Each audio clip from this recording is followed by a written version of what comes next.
All right, what is up, guys? We are back in the building. We are back. And you know what?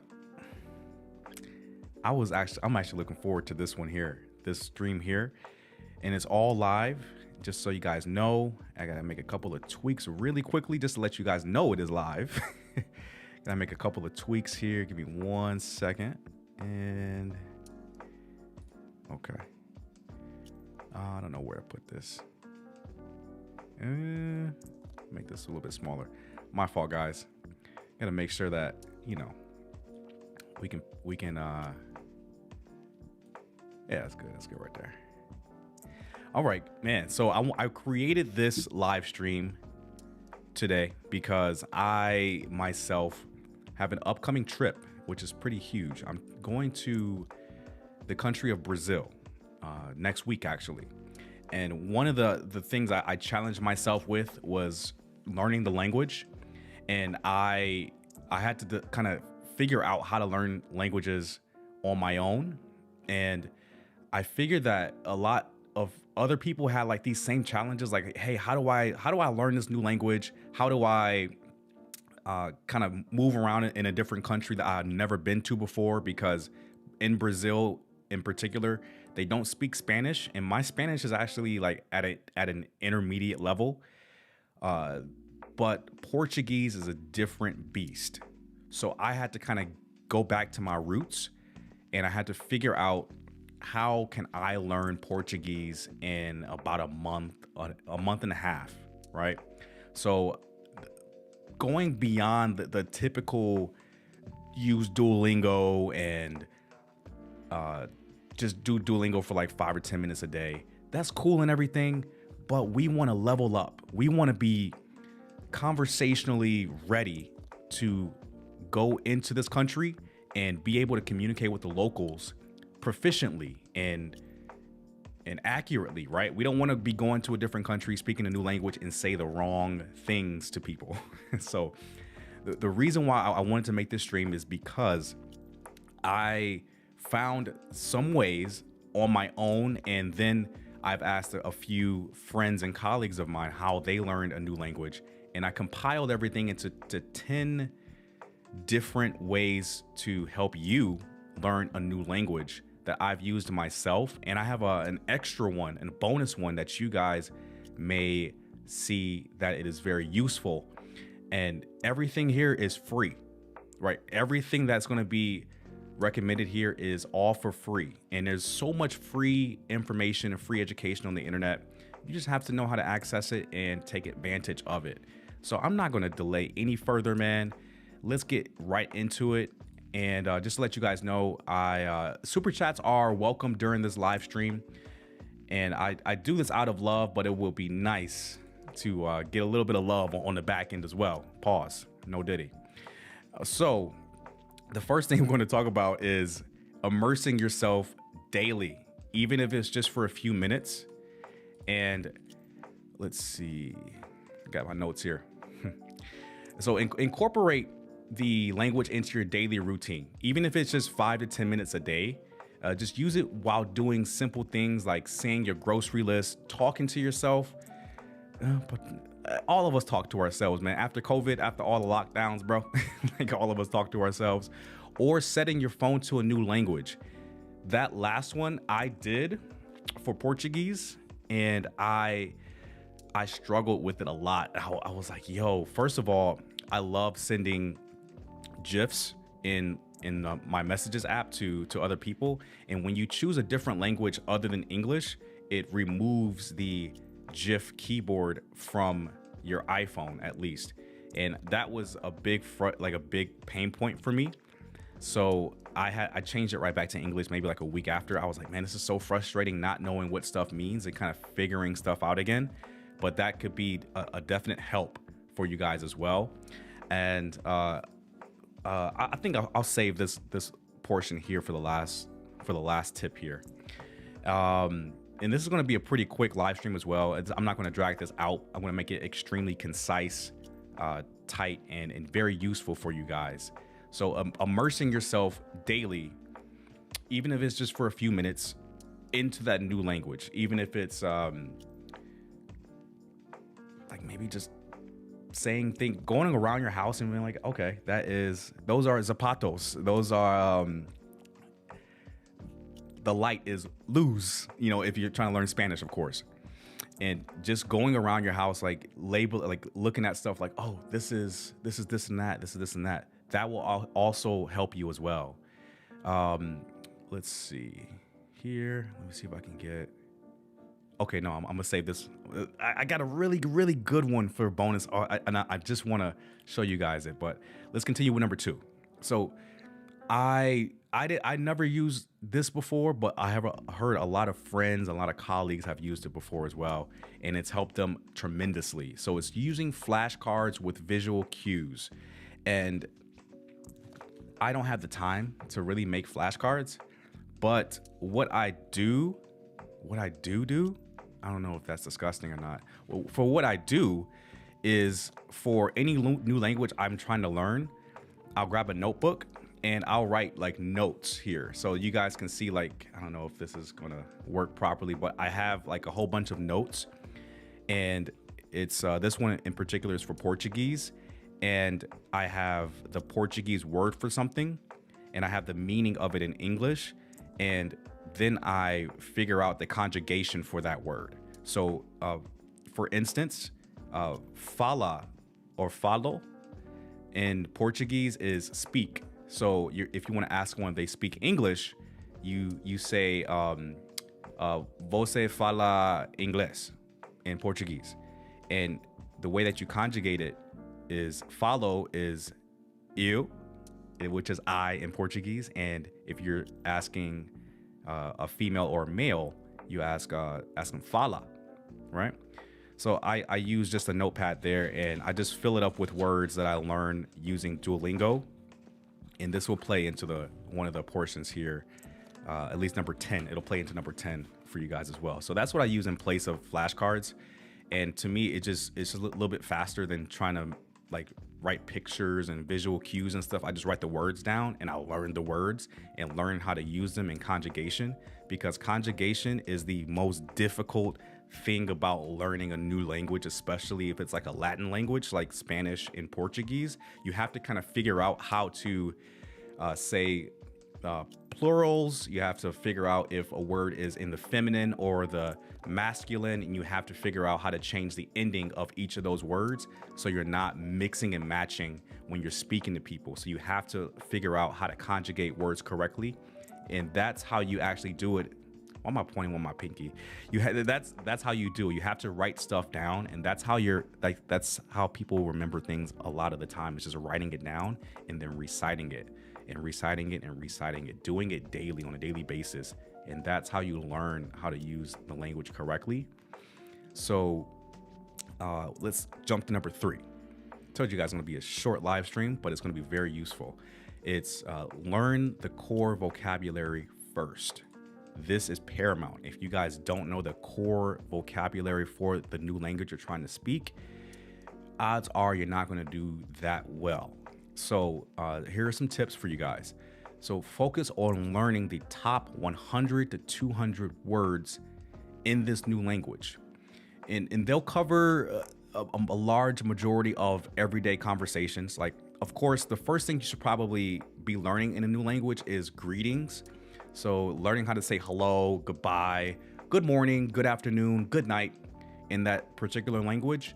And that should be the basis of that. And you should just build upon that. So you should build upon like greetings, figure out words for certain objects like fruits, vegetables, and other food. So if you go into a restaurant, you can literally take just the greetings and the names for the food, and you can go in there and say, hey, good morning, how are you? And I would like a coffee, and you can say that in the local language. And that's just based off you learning the core vocabulary first. And from there, you can start to build on top of that. So that is extremely important, because it's going to familiarize the language. It's going to familiarize yourself with the language and assist you upon building upon your vocabulary. That's the most important part of learning a new language, is first learning the vocabulary, and then second, learning how to use the vocabulary, because you want to reach a point when you learn a new language where you're not translating in your head, which I tend to do with Spanish a lot, and I don't like that, because it's supposed to flow naturally. You're supposed to think in Spanish or think in that new language, and it's supposed to come out naturally. A lot of the times when I'm speaking Spanish to people, when I'm in Mexico or another Spanish country, I'll say, I want a coffee, and I'm like, all right, in English, I want a coffee, yo quiero café, in Spanish, but it should start in Spanish and come out in Spanish instead of starting in English and coming out as Spanish. Once you start to think in that new language, that's when you know that you're becoming much more proficient in that language, and you're becoming more fluent in that language as well. So let's move on to number 4. It's practicing with native speakers online. This one, I gotta try this one, because I see a lot of other YouTubers do this as well, because I study a lot about different languages, especially the big languages, Spanish, Portuguese, Mandarin, and I don't know what the other big languages besides English, of course. But I heard that a lot of them use platforms like Hello Talk or Tandem, and those two platforms connect you with native speakers for real conversation practice. And this is crucial. This is absolutely crucial to become fluent in a new language. So my way around this is actually visiting the country and making friends in that country that speak the language and may speak a little bit of English too. And what we kind of do sometimes is like a language exchange. So they teach me, in this particular instance, Spanish, right, in their native accent. And I teach them English, because I know I have a decent proficiency level in Spanish, so I can tell them how to say things in English, and it's easier for them to understand. And over time, you become much more proficient in Spanish or any other language you're trying to learn. And you also help the other person become more proficient in English. So you can either use those platforms there if you're not able to travel to a particular country that speaks the language you want to learn, and you could do that, and you'll become much better in fluency with the language, which is amazing. I heard this works wonders using Hello Talk or Tandem. So number 5, set mini goals for motivation.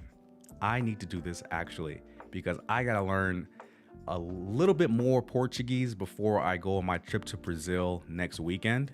I have to figure out more conjugation and also the names of things. I already have like the greetings and the names of food already down packed, because your boy loves the food and I travel for food too. So I gotta know what I'm talking about when I want to order something. So the best way to kind of set these mini goals for your motivation is to break up the learning into smaller goals, like learning 5 new words a day, 10 words a day, or mastering one phrase daily at the bare minimum, right? You can learn a lot more phrases daily, just depending on how much free time you have. So there shouldn't be an excuse for you not to learn a new language if you have 5 to 10 minutes a day, right? You can learn one phrase. You can just learn that one phrase over and over again. If you guys are a fan of Dexter's Laboratory, when I don't know, I'm aging myself here because Cartoon Network doesn't exist anymore.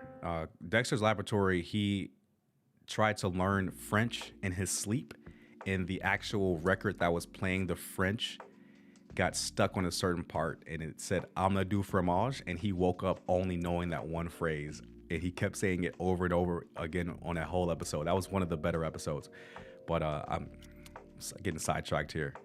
Let's move on to number 6. Shadowing. There's a shadowing technique. So listen to a native speaker and repeat after them to mimic pronunciation and how they pronounce things in a different tone, because there are a lot of languages that are tonal languages. I know speaking Thai is a tonal language, and so is, I can't even think the other one. Let's just run with Thai.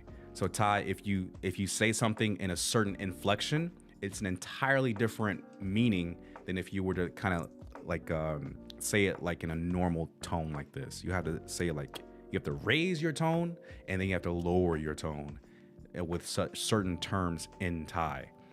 So listening to a native speaker doing this, it enables you to say the right thing and mean the right thing, and you're not sitting there looking crazy. And it also helps you develop a natural accent when you listen to native speakers, because I've been to Mexico, I've interacted with the locals, and they're like, "Oh, you have a very US accent."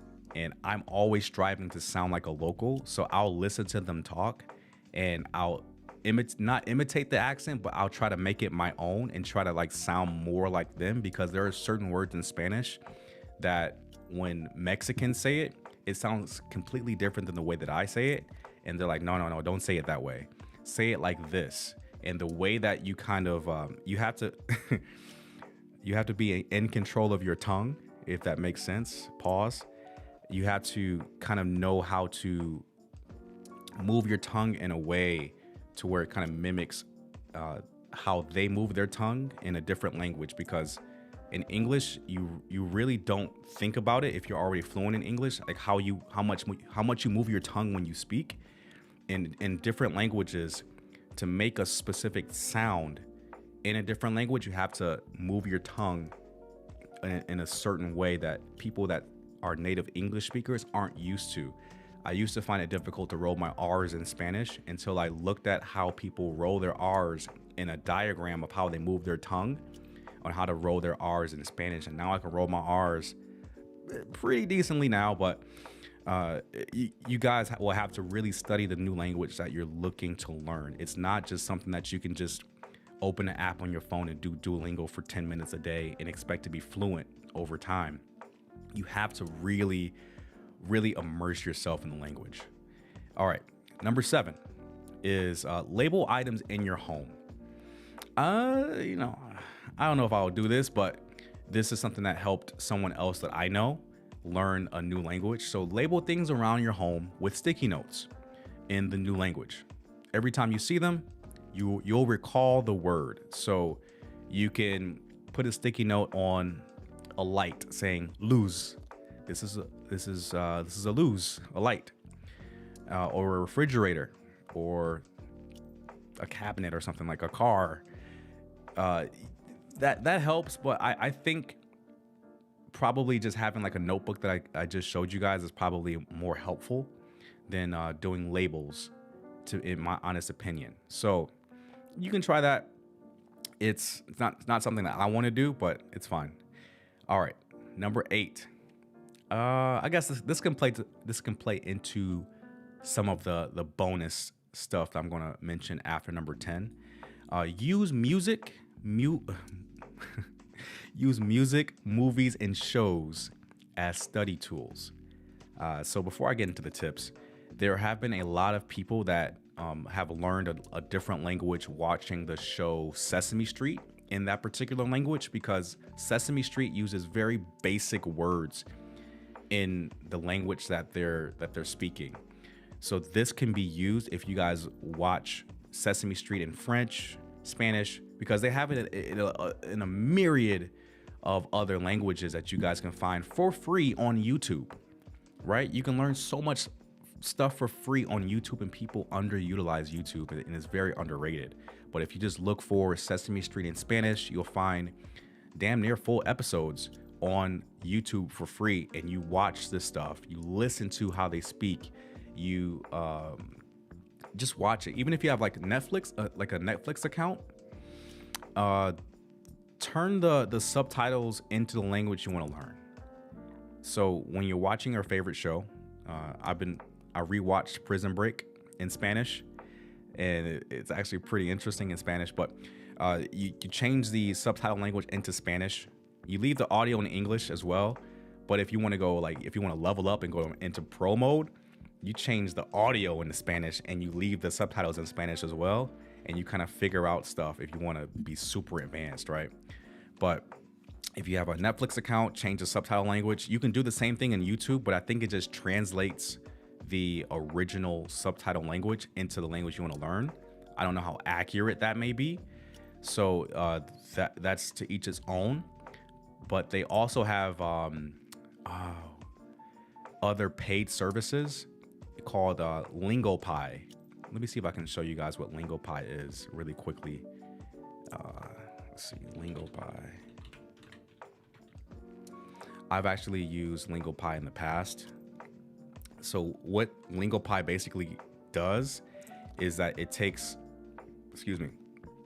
shows from all around the world, and they provide you with like the translations. Let me see if I can zoom in too.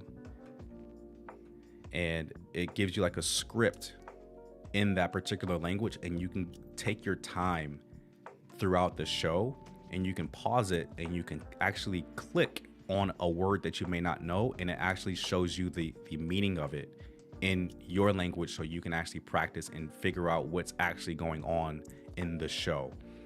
LingoPai is not free, but you can start for free, or just keep creating new email addresses and continue your free trial into perpetuity. If you want to do that, I don't suggest that. I do it sometimes too, so it is what it is. And it provides you with ways to review and learn the new language, and you can practice speaking as well. Whoa, this is new. So live group lessons are the best way to improve your speaking skills, gain confidence in conversation with other students and expert teachers. That is a W. Like, this actually made, how much is this now? How much is this? I wonder how much do they give you the pricing? Damn, they don't give you the pricing, do they?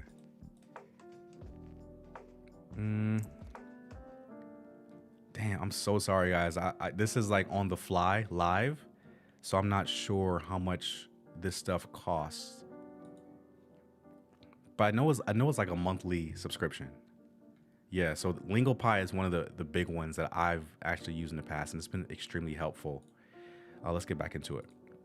Okay, so using music, movies, and shows. Music, not so much, in my opinion, because you really can't get, subtitles or like lyrics in Spanish and get them translated on the fly when you're listening to it. So I would suggest using movies and shows with services like LingoPai. If you want to pay for it, I'm going to show you a free option after number 10 down below. So number 9 is track progress with a language journal. This one is a very interesting one as well. So it says keep a journal where you write a few sentences each day in the language. It's great for tracking progress and building confidence. I guess this is kind of like a way of doing the same thing, but I need to start writing sentences down so I can get practice. I've actually thought about that even before this live stream.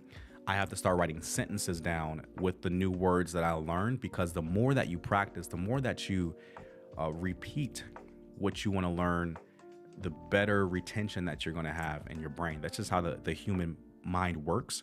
So the more that you start to practice and do this type of stuff, that the more you're going to learn. So writing it down, reciting it on a daily basis, it's going to help you retain that language, because if you don't use it, you're going to lose it. So that keeps you kind of like abreast of, with the new language you're trying to learn. So number 9. No, my bad. We just did number 9. 10, gamify your learning. So use apps like Duolingo or Memrise for fun, game-based learning that makes studying feel like a chore, or less like a chore.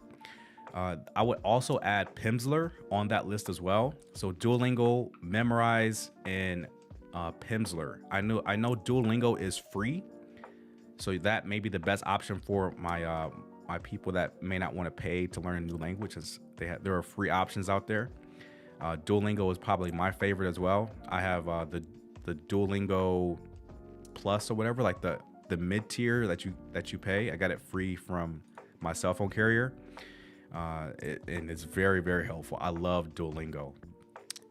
So let me see how many people we got in here, man. We got a couple folks in here.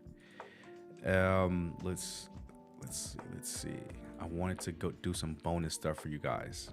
So if you guys don't want to pay for LingoPai that we went over before, there are free options available, and one of the best free options available that I have ever experienced, and it's called Language Reactor. So this is sauce right here for you guys if you guys didn't know about this before. So what Language Reactor is, it's a Chrome extension that you install on your web browser, obviously. And what it does, it takes the subtitles from a video source. It can be YouTube, Netflix, or what have you, and it translates it into the language that you are trying to learn, and it puts it either above or below the original subtitles for that show. So here it's showing an example here for Netflix. If you're trying to learn Japanese, holy, TurtleTube books and websites, which is pretty cool. And guys, this is free. This is absolutely free. So you can pick your language and you can learn it for free. And let me actually show you an example. You guys, I don't know who this guy is, but you see like the English subtitles here from YouTube, and then below you see the Spanish subtitles below. Right? So we'll let this play for a second, and you can actually go to each word. And did it just pause? Dies. Oh, it pauses the video. I didn't know that. I didn't know it pauses the YouTube video. So, wow. Annual. Oh, that's dope. See, there are free options, guys. Like, it's so much free information on the internet that it's crazy that not enough people take advantage of stuff like this. But you guys can see how this works, right? It's crazy kind of watching your own video, but you guys see how useful this is, right? On something you already do. Everybody watches YouTube on a daily basis almost.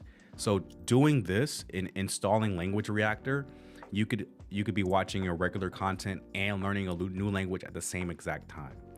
So I find that Language Reactor is probably one of the most powerful and most useful things that you can possibly download. Man, I did not color grade that part of the video correctly. Okay. But you guys can see how powerful this stuff is. And hopefully you guys learn something from this and can share this with somebody, man. Because I know there's a whole bunch of people that want to learn a new language, but they have no idea how to start. I don't know why that video stopped, but see if we can get back to it. But yeah, this is super duper powerful, and I love using Language Reaction because there is some during my downtime I like to watch a little bit of YouTube, and learning that new language while I'm watching YouTube is absolutely amazing.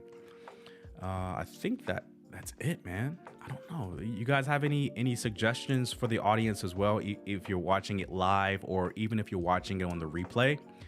If you have any other suggestions for people that may be watching this video later on how to learn a new language, drop a comment down below, man. It's super useful, and I intend to learn a lot of Portuguese and Spanish over the next few days, I guess, before my trip. And I can't wait for you guys to explore Brazil with me. I'm going to do a lot of live streaming from Brazil as well, along with bringing you guys a vlog from damn near every day in Brazil.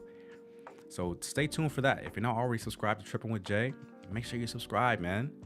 And if you did learn something from this, or you know that somebody that can gain some value from this video or from this live stream, let me know and share this video as well. And I appreciate you guys tuning in. And we only went for 30 minutes. You know, it's a quick one. Hopefully you guys got some value from it. But my name is Jay. Once again, you've been Trippin with Jay. Thank you guys once again. Peace.